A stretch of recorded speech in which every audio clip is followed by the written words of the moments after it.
Bonjour Walka, bienvenue sur ce nouveau tutoriel consacré aujourd'hui au down loop transition. Donc le down loop transition, c'est une figure qui consiste à changer de direction en faisant passer l'aile par le dessous plutôt que par le dessus de la fenêtre de vol.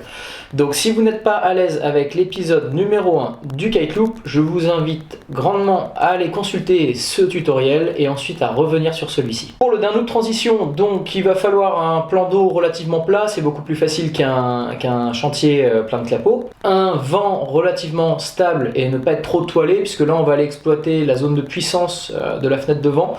Donc si vous êtes trop toilé, à mon avis ce ne sera pas les meilleures conditions pour vous essayer à cette nouvelle figure. Ici on est bien d'accord qu'il s'agit d'un down loop transition, donc il va falloir appuyer sur la main avant. Attention à la terminologie, ça aussi c'est répété dans l'épisode numéro 1 du kite loop. Donc kite loop on appuie sur la main arrière, down loop on appuie sur la main avant, puisque le kite passe par en bas, donc down loop. Pour le down loop transition, rien de très compliqué, comme d'habitude arriver avec pas trop de vitesse, pas trop d'engagement. Là il n'y a vraiment pas besoin d'y mettre un rapport de force quelconque, encore moins que d'habitude.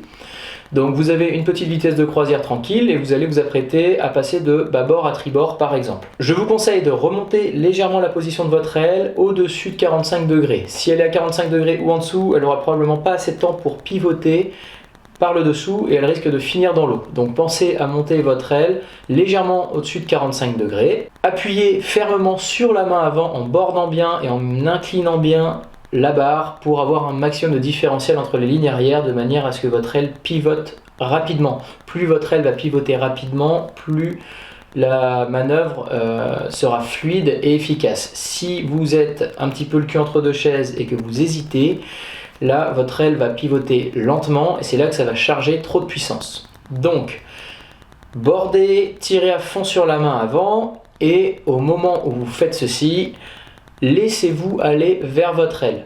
Votre aile va charger un petit peu plus en puissance, mais ça c'est pas grave.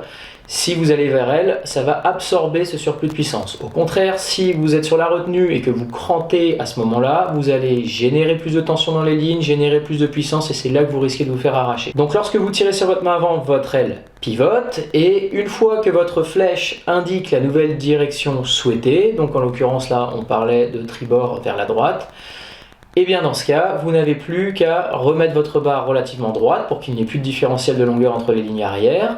Ainsi votre aile arrête de pivoter et vous pouvez laisser respirer un petit peu votre aile en choquant légèrement pour que les lignes avant prennent le relais, fassent avancer l'aile dans la fenêtre et vous, au fur et à mesure de l'avancement de l'aile et au fur et à mesure qu'elle part sur la droite, n'hésitez pas à commencer à reprendre graduellement de la prise de quart pour avoir du contrôle, de l'équilibre et suffisamment de tension dans vos lignes. Retenez que les erreurs principales, ça va être de faire partir l'aile de trop bas et donc l'aile n'aura pas le temps de tourner et va finir dans l'eau. Une autre erreur fréquente sera de ne pas oser engager suffisamment au niveau de la barre, de ne pas tirer suffisamment et du coup l'aile va pivoter lentement, donc peut-être qu'elle n'aura pas le temps de pivoter et finira sa course dans l'eau ou alors elle va charger trop de puissance et vous risquez de vous faire arracher. Une autre erreur va être d'être trop en prise de quart au moment où on fait pivoter l'aile, donc là ça va générer trop de tension dans les lignes et on risque de se faire arracher. Enfin, si vous allez trop vers votre aile, ça c'est pas bon non plus parce que vos lignes risquent d'être un petit peu molles, donc du coup vous aurez un manque de contrôle sur votre aile et ça ne va pas vous aider non plus. Ce que je vous conseille vraiment de faire une fois que vous êtes à l'aise avec le down loop transition, c'est à chaque fois que vous changez de direction,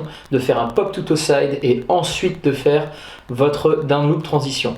Pourquoi ? Eh bien parce que comme ça vous allez travailler votre pop, vous allez travailler la position toe side et vous allez travailler la finesse de pilotage durant le down loop transition. Donc ça vous fait 3 exercices en un à chaque fois que vous changez de côté. Gardez en tête que pour progresser, il faut enchaîner les manœuvres et donc là c'est vraiment un bon moyen de faire autre chose que les petites transitions classiques que l'on connaît déjà par cœur. Bonne chance pour le down loop transition, n'hésitez pas à rejoindre le groupe Facebook, la chaîne YouTube et à venir vous inscrire sur le site web www.onelaunchskateboarding.com. Moi je vous dis à bientôt pour un nouveau tutoriel. Ciao!